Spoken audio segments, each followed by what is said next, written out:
ఈరోజు శ్రావణ బుధవారం శ్రవణ నక్షత్రంతో కలిసి వచ్చింది. బుధవారం విష్ణుమూర్తికి ప్రీతికరమైన రోజు. శ్రీ మహావిష్ణువు జన్మ నక్షత్రం శ్రవణ నక్షత్రం.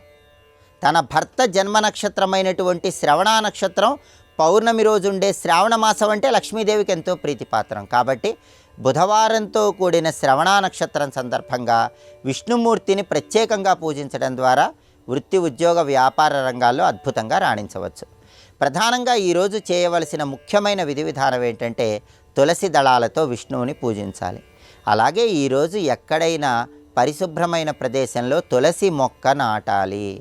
తులసి మొక్కకు నీళ్లు పోసి ప్రదక్షిణలు చేయాలి. తులసి మొక్క ఈరోజు దానం ఇస్తే కూడా విశేషమైన శుభ ఫలితాలు కలుగుతాయి. లక్ష్మీనారాయణులు ఇద్దరి అనుగ్రహం కలుగుతుంది.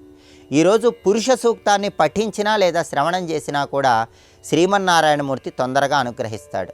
అలాగే పసుపు రంగులో ఉన్న వస్త్రాలు ఈరోజు దానంగా ఎవరికైనా ఇవ్వటం ద్వారా జాతక దోషాల తీవ్రతను తగ్గింపజేసుకోవచ్చు.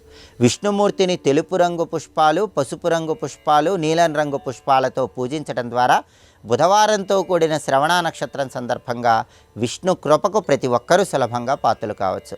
అలాగే విష్ణు స్వరూపమైనటువంటి ఆలయ దర్శనం కూడా విశేషమైన శుభ ఫలితాలను కలిగిస్తుంది.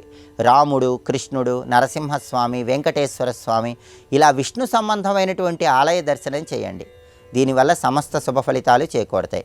శ్రీరామచంద్రమూర్తి ఆలయానికి వెళ్ళి రామ్ రామాయ నమః అనే మంత్రాన్ని పఠిస్తూ ఆలయంలో ప్రదక్షిణలు చేయండి. ఆలయంలో ధ్వజస్తంభం దగ్గర దీపాన్ని వెలిగించుకోండి. అలాగే శ్రీకృష్ణ పరమాత్మ ఆలయానికి వెళ్ళినట్లయితే కృష్ణ భక్తులు ఎవరైనా సరే ఈరోజు తప్పకుండా క్లీం కృష్ణాయ గోవిందాయ గోపీజన వల్లభాయ స్వాహ అనే మంత్రం చదువుకుంటూ కృష్ణ ఆలయంలో ప్రదక్షిణలు చేయండి. శ్రీకృష్ణ పరమాత్మ సంపూర్ణమైన అనుగ్రహం కలుగుతుంది. నరసింహస్వామి ఆలయానికి వెళితే తప్పనిసరిగా సుదర్శన మంత్రాన్ని జపించుకోండి.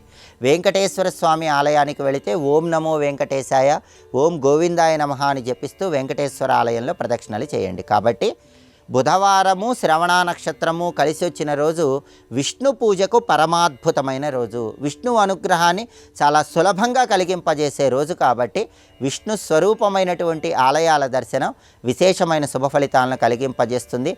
అలాగే దానాలకు కూడా ప్రాధాన్యత ఎక్కువగా ఉంది. ఈరోజు గుమ్మడికాయ దానం ఇస్తే చాలా మంచిది. అలాగే కొబ్బరికాయ దానం ఇస్తే చాలా మంచిది. వస్త్రదానం చేసిన, అన్నదానం చేసిన, పండ్లు దానం ఇచ్చిన విశేషమైన శుభ ఫలితాలు సిద్ధింపజేసుకోవచ్చు.